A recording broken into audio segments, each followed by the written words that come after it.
You ready for chapter 8? This is a long one. It's like 12 pages long. I might have to take a break. Chapter 8, Your Heart's Desire.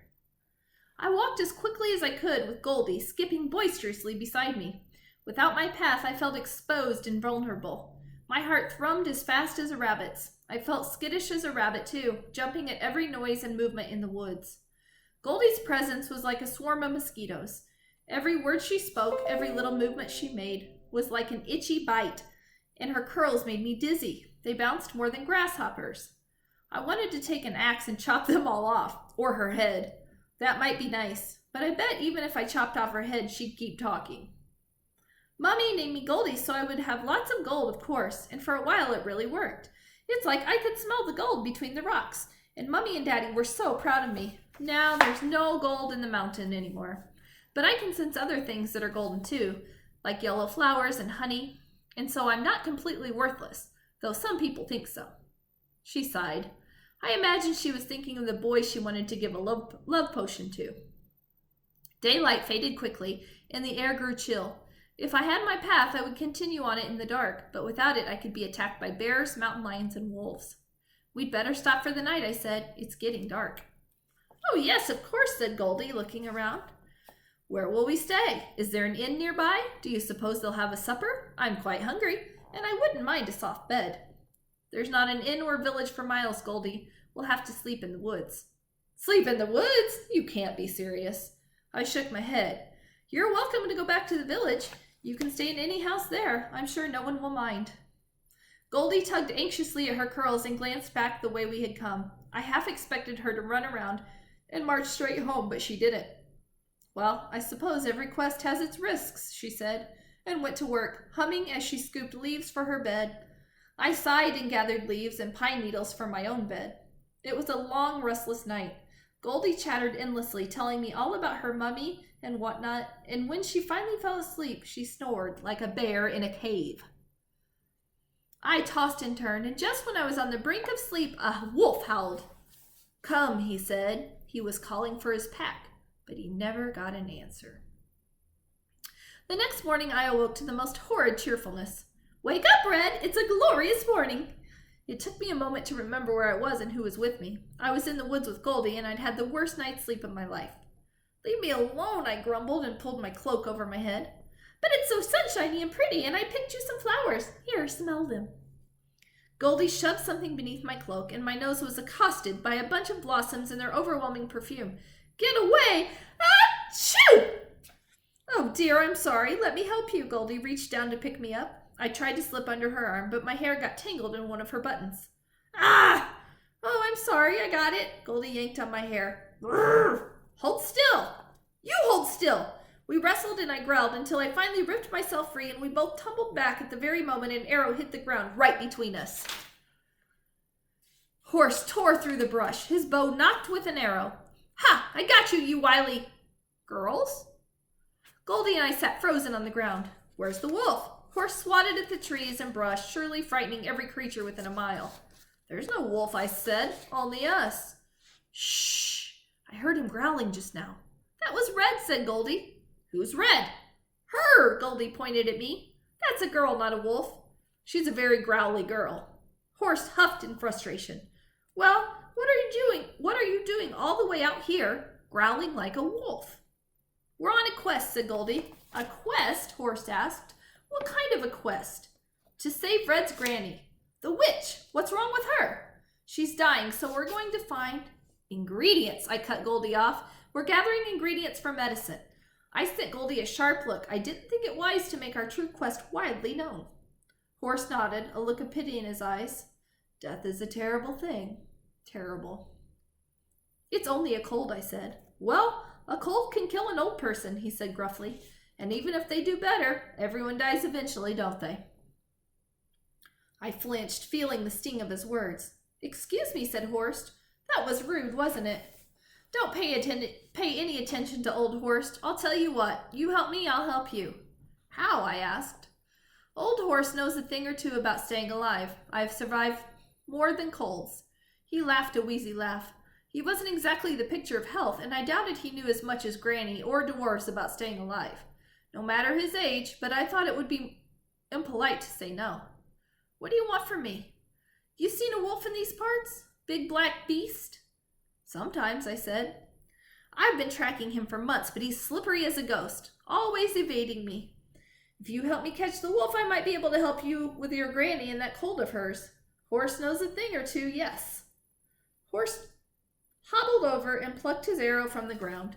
As he bent down, I noticed a pouch dangling around his neck. It was a leather pouch about the size of my fist. I wondered what was inside it. Gold? Gems? Teeth? Horse straightened up, bones creaking in a dozen different places. If you see the wolf, just... Something rustled in the bushes. Horse lifted his bow. A gopher darted out and skittered away. Horse shot and missed. He grumbled and hobbled over to retrieve his arrow again. Poor Horst, he couldn't possibly last much longer. We'd better get going, I said. Lots of ingredients to gather. Don't forget, said Horst. If you see that wolf, you call for Horst. I nodded. Come on, Goldie. I was anxious to be on our way. Goodbye, Mr. Huntsman, Goldie waved.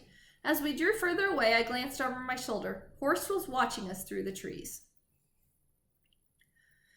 We walked along the river for most of the morning. The river was straight for as far as I could see, and I was beginning to doubt the dwarf's directions.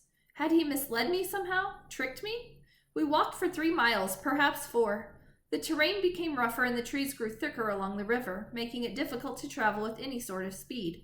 My legs grew sore and my energy waned quickly. I'm hungry, Goldie said, at almost the exact moment I thought it. With Horst's surprise appearance, I had forgotten all about our breakfast. I wish I would have thought to bring some food on this journey. It's always a good idea. The woods are full of food, I said. We can find some berries. I searched through the trees and shrubs until I found a wild raspberry bush. Goldie and I ate right off the bush until our hands were stained with the juice. Now I'm thirsty, said Goldie. The woods have water too. We went to the riverbank and slurped the cold water from our hands. Let's rest a moment, I said. I unlaced my shoes, peeled off my stockings, and dipped my feet in the water. I gasped at the shock of its icy coldness, but it felt good on my sore feet. I waded in a little farther, hiking up my skirt. The current tugged at my legs, but the surface was smooth as glass, so I could glimpse my own reflection staring back. My hair was a tangled mess, and my face was smudged with dirt. I looked wild, like some creature of the trees. I saw another face, too, one quite different from my own. I whirled around to see who'd stood behind me, but no one was there except Goldie. What is it? She asked, noticing my alarm. I looked back. The face was still there. It was that of a woman, ethereally beautiful, with pale blue eyes and hair like gossamer. Her skin was ghostly white and her ears were pointed. This was no reflection. It was a water sprite. I stumbled back, splashing wildly, and scrambled onto the bank. What's wrong? Asked Goldie. There's a sprite, I warned. Sprite, said Goldie. Where? She leaned over the water, but I tugged her back. Don't go near it. The sprite rose from the water like a ghost from its grave. She floated forward, her sparkling fins swirling around her like a silken gown. Come, said the sprite. I will give you your heart's desire. Her voice was rich, a dark liquid, sweet as molasses, spreading on my tongue. Granny had told me about water sprites. They were known for luring people in with false promises and bewitching words. But the moment you touched them, they would drag you beneath the water and feed on all your wishes, sucking out your very soul. The sprite stretched forth a hand, slender and webbed between the fingers. She looked so delicate, so harmless. Her beauty was captivating. What do you wish? She said.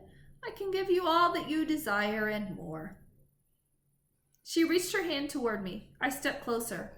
All that I wished. Could she save Granny? Our fingers were almost touching. The sprite smiled, showing mossy teeth. I pulled my hand back. No, she could not save Granny, nor me. I knew better. But Goldie did not. She was at the river's edge now with another sprite. The sprite spoke to her, and Goldie reached out her hand. Goldie, no! I grabbed her by the curls and yanked her back so we both fell on the muddy bank. More sprites rose out of the water, reaching for us with webbed hands. Take my hand. Don't be afraid. We'll give you all that you wish. Go away, I shouted, tugging Goldie farther away from the river and into the trees. Ouch, she cried. What are you doing? She said. She would give me anything I want. It's a lie. But don't ever go near the sprites, I scolded. If you touch them, they will drag you to the bottom of the river. How do you know? Goldie asked. Because my granny said so. How does your granny know?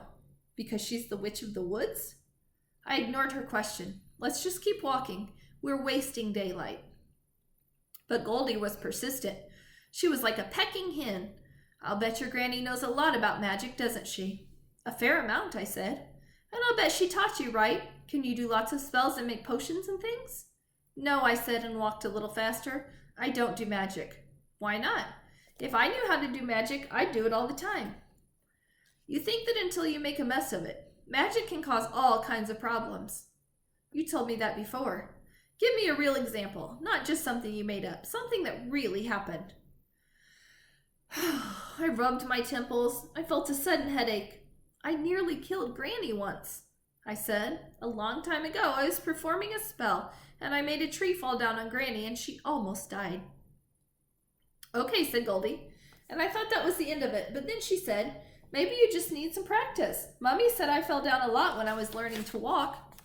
I got cuts and bruises, and I even knocked out my front teeth when I tripped over a bucket and smacked my mouth on the fireplace. What does it have to do with anything? I kept walking. Even though I sometimes got hurt, I kept trying until I got better and stopped getting hurt. But that's different, I said. Walking is the simplest thing in the world. It's simple now, but it wasn't always.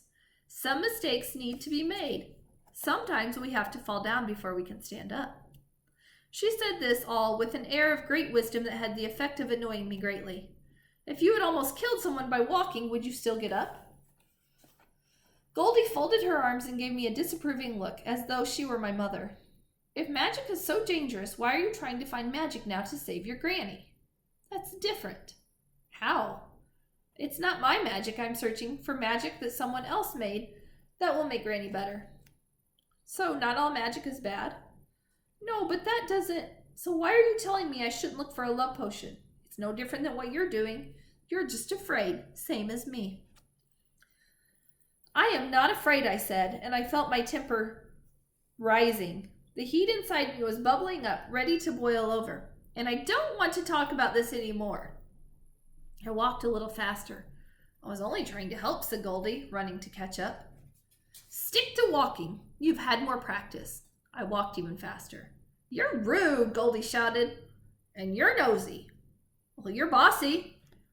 I couldn't take this one more second. I spun around and roared in Goldie's face. Yes, I am bossy. Now stop following me. Goldie winced as though she'd been stung. I'm sorry. What did you say? I'm going on my own from here. You should go home before it gets dark. But I can help you. Don't you want help? I've always been very helpful. Even Mummy says so. I gritted my teeth and balled my hands into fists. If I opened them, I was certain streams of fire would shoot out of my palms. The only way you could possibly help is by going away. Goldie sniffed. Then tears spilled down her cheeks and she took off at a run. I could hear her wailing for a good long minute before it finally faded.